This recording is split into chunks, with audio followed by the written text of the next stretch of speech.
ụmụnne m daalụnụ biko vidio a okịta is in particular for ndị Igbo in particular bụ ihe nwe this video. Ndị Igbo nwekwa this video bụ ndị Igbo ọ ya abụ ha fụ eziokwu ha mara na ihe a bụ eziokwu.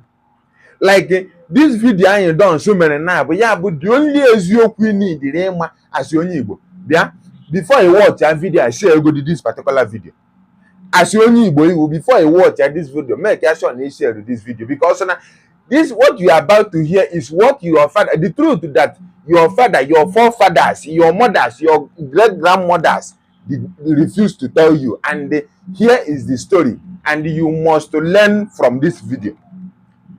Watch this video to the end. Only one of data. Kabaro definitely borrow data.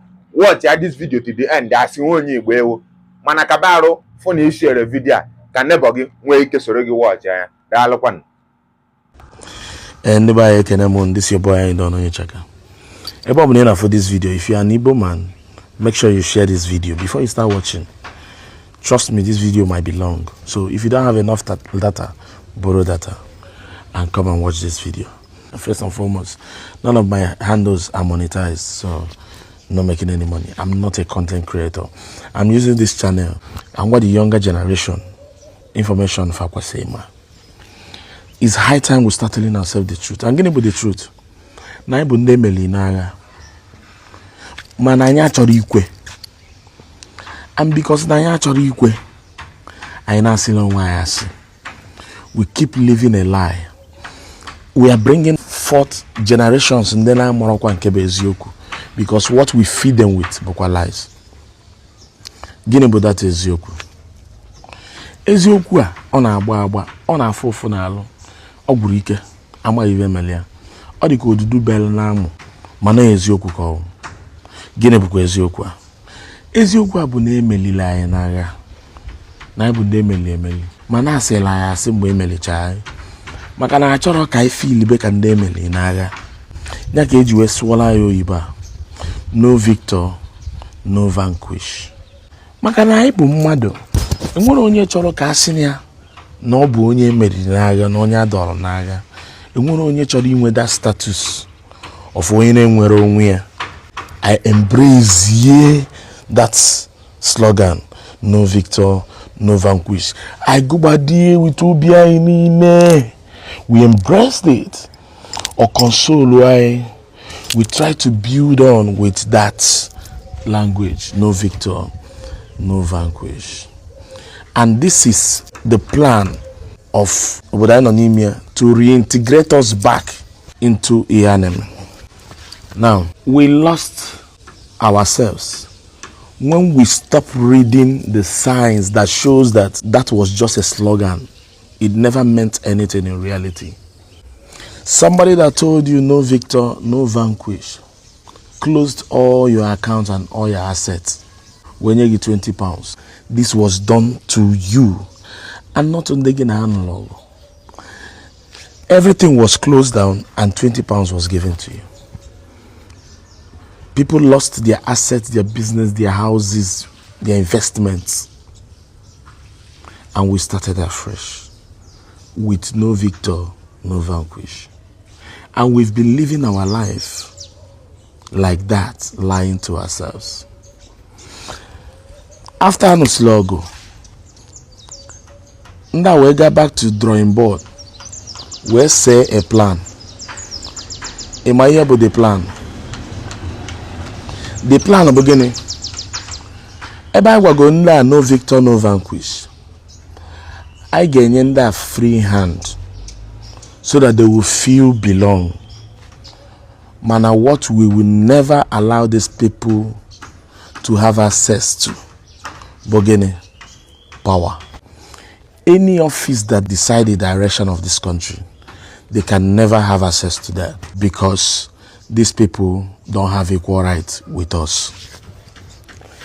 And that script has been played out on our faces, yet we don't know. This was the plan. Now, we were given free hand to do our business because they know that what matters is power. Only thing that matters is power. If you have power, you can make yourself a trillionaire, even in dollars. And if you have power, you can make a trillionaire a wretched man under 24 hours. So power decides who is wealthy and who is not. So ni nwere ego na account gị, ni nwere investment here and there, ni nwere influence, you still don't have anything, because onye ji power can cripple you overnight.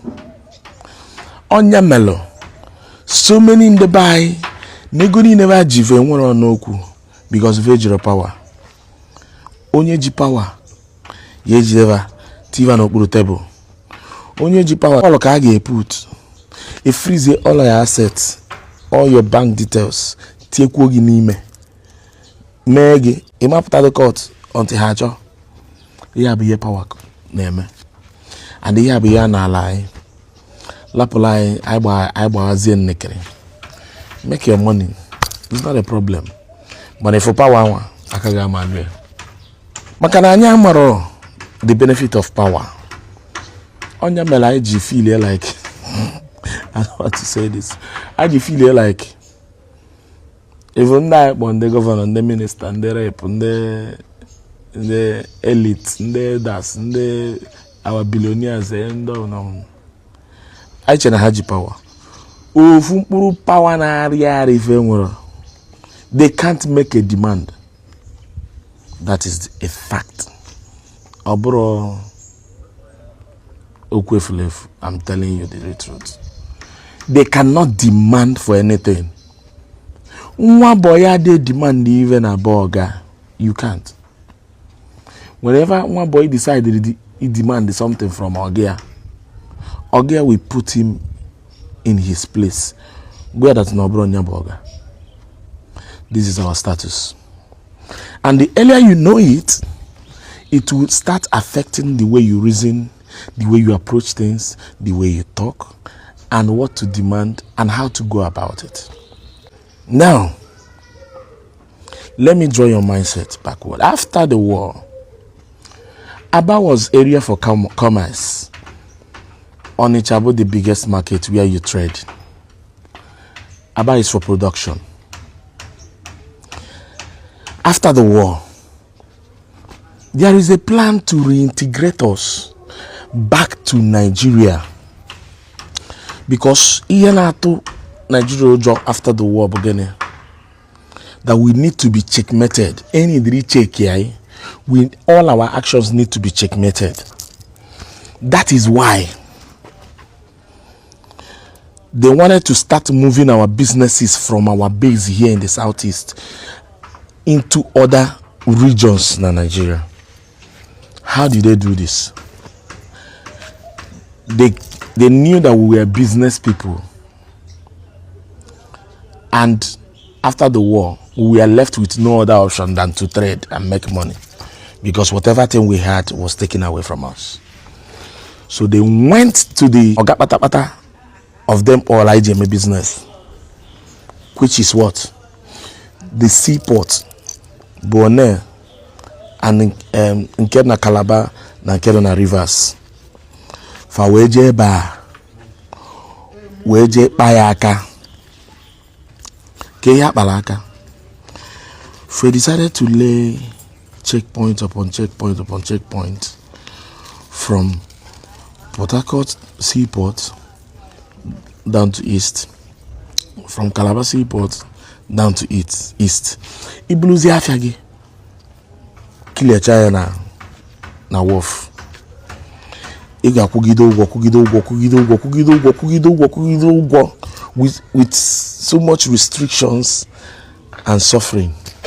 Ikugido wonder before bata southeast or galon afiaga galon genogi agbariye. Iya be ihe no na pass through. First and foremost, I zibu na Port Harcourt seaport we nebu batafia. When this started happening, we thought no bunde rivers na-eme ihe. The whole importers and ndị oga in charge of business were in a meeting where sizie na ha ga-esizi from Port Harcourt seaport move to Calabar in order to tell the Rivers now they can do it without them, since they want to punish them. They now relocated to Calabar Seaport. The same checkpoint happened there. Obviously, the double. Now, why our people were seriously passing through this operation? They were putting up to this until some people will notice here that na need the Mepe branch na Lagos, in other places na the country, Kano and other places. Make a point to you. Abeze Mepe branch and no more boy na Azo branch. I notice here na Omo boy na Azo branch na Lagos, Kano, other places, Abuja. Those Omo boy na Agbazi moto, Beto, na Ndotuva, Pijo, na Aruno. Hawa no na Aba, hawa no na Onitsha, hawa no na Enugu. Na Azo head office. Nde na-ebe ni because of gini. Branch anwa, these people felt more secure buying from there than coming down to east. Because of gini, obu na ime offload na Lagos Seaport. Ima akwụ ụgwọ ihe niile na akwụ ụgwọ ya n'ụzọ they affect your price down here na east. So ndị mmadụ na-egozi na branch ụmụ boy ya na-ebuba. So mgbe ndị ọga chọpụtara ya, ndị mana ọga chọọ ka ego efuo, ndị ọga wee sisi ụmụ boy ha natazie na east ka ha nwa turnuzie branch to head office. Before we knew what was happening, and this was the script I had there and played by it in order to move our businesses and move us from our zone to reintegrate us back. Maybe investment, because Hama, that now most of our assets we lost it after the war, and now Ogafia invest outside again. So they used this business and dragged us back. By we never na zutego, I na shop, na plaza, na no for rent. Before my name, all our assets went back into Nigeria. Before my name, those things I went, I bruised here, checkmate. I joined them on a Balogun tat and then a trade fair. You could see Okuike, I watch here the trade fair, I watch here Balogun. I shot war down. Ihabu, the way they wanted to be checkmating us, and this is the master plan. Again, one oku, just play by the book. You don't have the right to demand. Achutuku, former governor of Lagos State, Mboku Loku, that again, no choroke wenka karapi boguafa. I went to Emunu Channel Lagos Moeneku. Ijigo Sigi that Nageni, you are not expected to demand for anything because of your status as somebody that doesn't have the equal right. And because now our generation don't know this, that is why when we make money, we will invest into that places, help our region. We decided not to be wise like the Yorubas and like the Hausas. I na fotas nduche hanezu hezu. Na Hausa man ga ebulu ute ya bulu ihe na bia na region anyị na-eme business. Na-ebunatala ya food stuff. Mana ọma nwe plaza or ya nwe shop na east ya. Ego ni no mekiri oburu ya na befa. Because gini ọma that na region na or trust to her.